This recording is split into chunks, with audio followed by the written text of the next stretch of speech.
Okay, sawa, karibu, welcome back. Now, I ask a question. The thin line between development tour and politics that is associated with the president's tour of Mount Kenya. And I still ask this question, why the visit to Mount Kenya is on sharp focus, why it's important.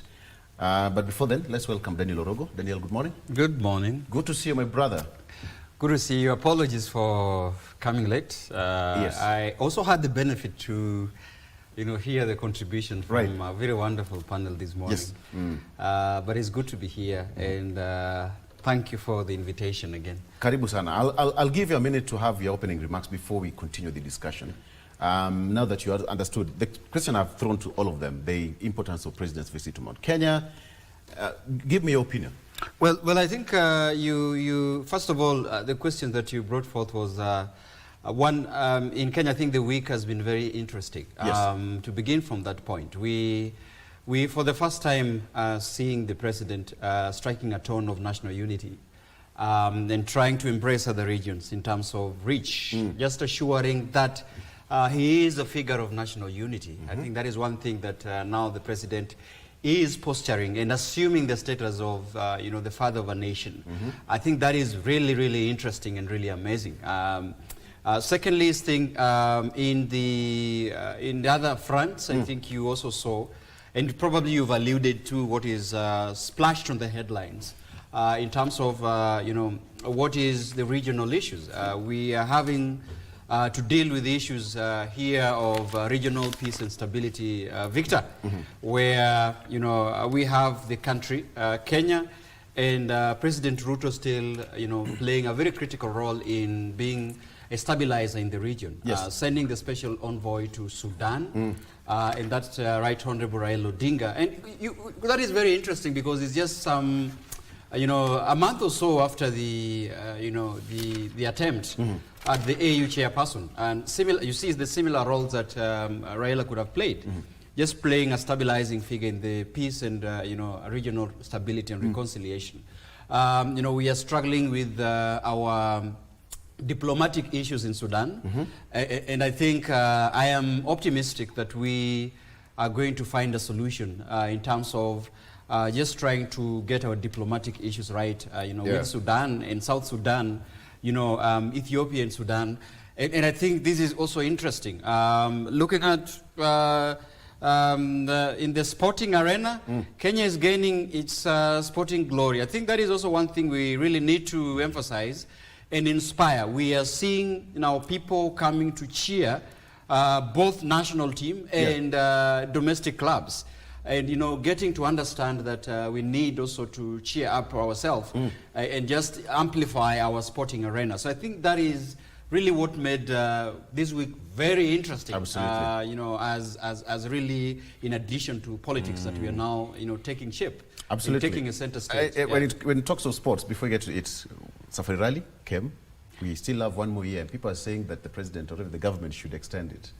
It's a good thing to bring it back. And Gor Mahia and FC Leopards, the stadium was well attended over the weekend, and it was peaceful. Did you attend the game? I did not attend. I did not attend. It was a good show. Attend. There's a return. The Mashemeji Derby. But I was. Yes. Yeah, that is a good show because we all remember the tensions that were surrounding the Mashemeji Derby, with some warmongers trying to break us. But you see the videos, everybody was playing together. It was peaceful. Yeah, the bond was still strong. And it became a draw, 0-0. Yeah, it became I would also like to stand out and say that the bond between the Mashemeji can never be broken by any warmonger in this country. We've been through ups and downs politically and socially. Let me finish what I'm saying. It is important for the country. We have been through ups and downs. Let's not allow warmongers to intrude into history. In 1997, when Kijana Wamalwa took over the Ford Kenya and the Honorable Right Odinga felt as if he was left out, we did not insult each other. Did we?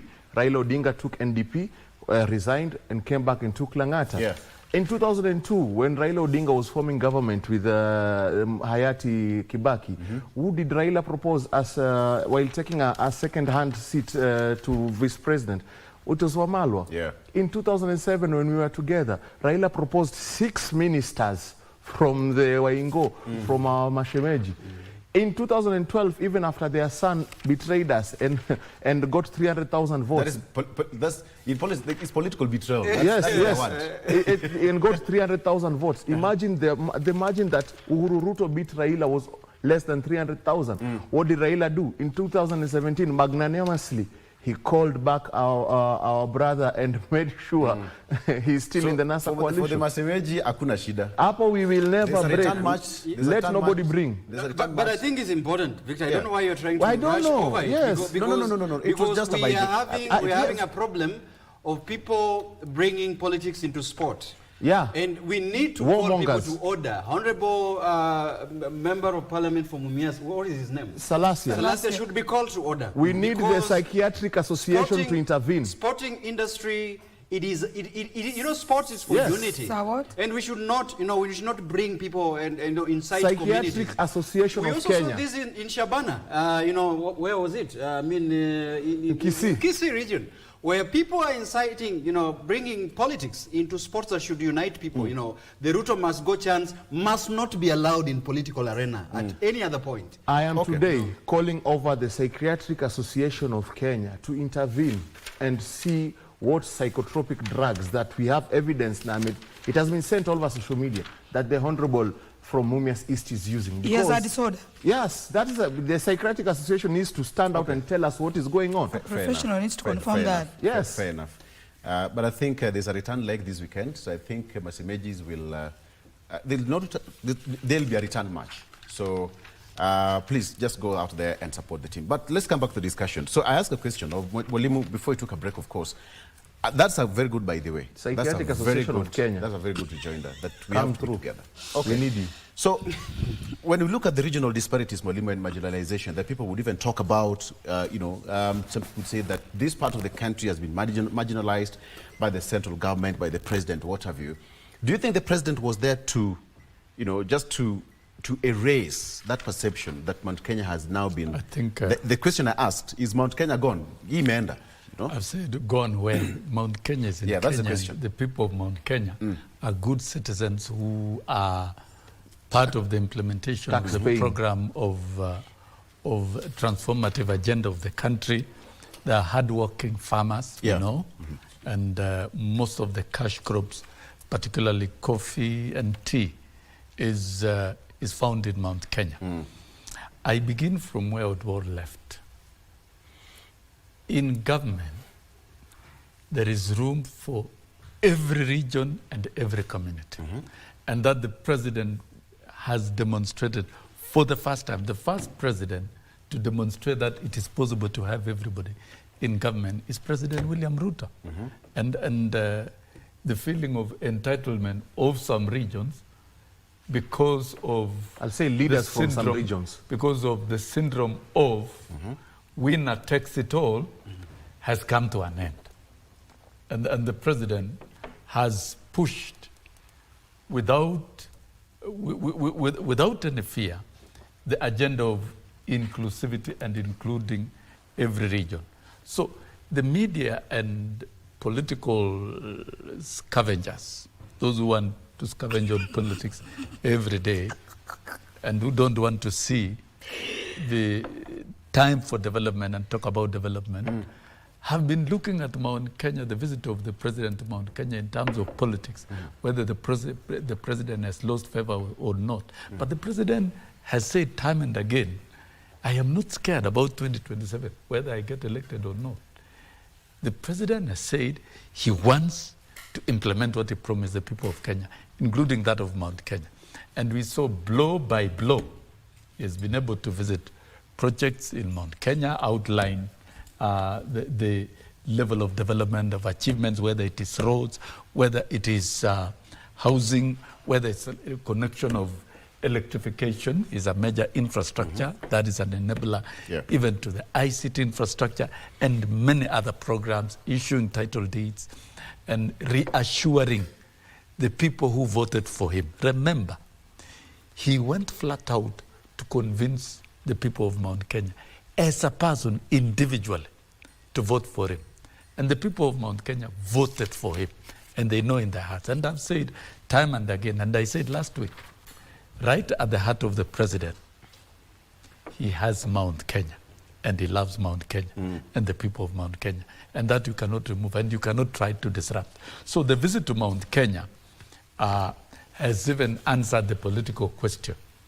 The president is in sync with the people of Mount Kenya, with the ordinary voters, totally. Yes. And on the basis of the issues he's addressing, the development agenda, that is number one. Number two, the president has united the country. You know, the Mount Kenya visit is the same as the visit to Western, where he spent almost a week, the visit to Northeastern, the visit to Coast, the extensive visit to Nairobi, and he will be in Mount Kenya for the whole week, specifically for development agenda, nothing more. And though you say there is a thin line between politics and development, I'll tell you, the foundation of development is good politics. In the words of Moise, Yasambaya? Yeah, Maishambaya. And so the president has managed to create a very stable political ecosystem, working with Raila Odinga to ensure that there is stability, and the signing of that MOU to ensure that there is expanded democratic space and Kenyans have a right to express themselves. That is the gist of the MOU, the 10-point issues. Because we are a democracy, and as a democracy, we must allow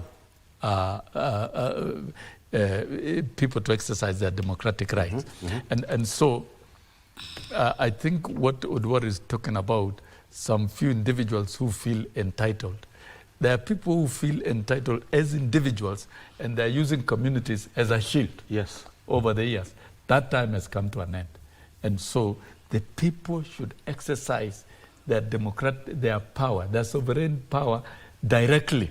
And when the president, but you can't run away from the fact that when the president is able to meet and mobilize them. We can't run away from the fact that communities play a very key role in the Kenyan politics. That's because the personalities have made it so.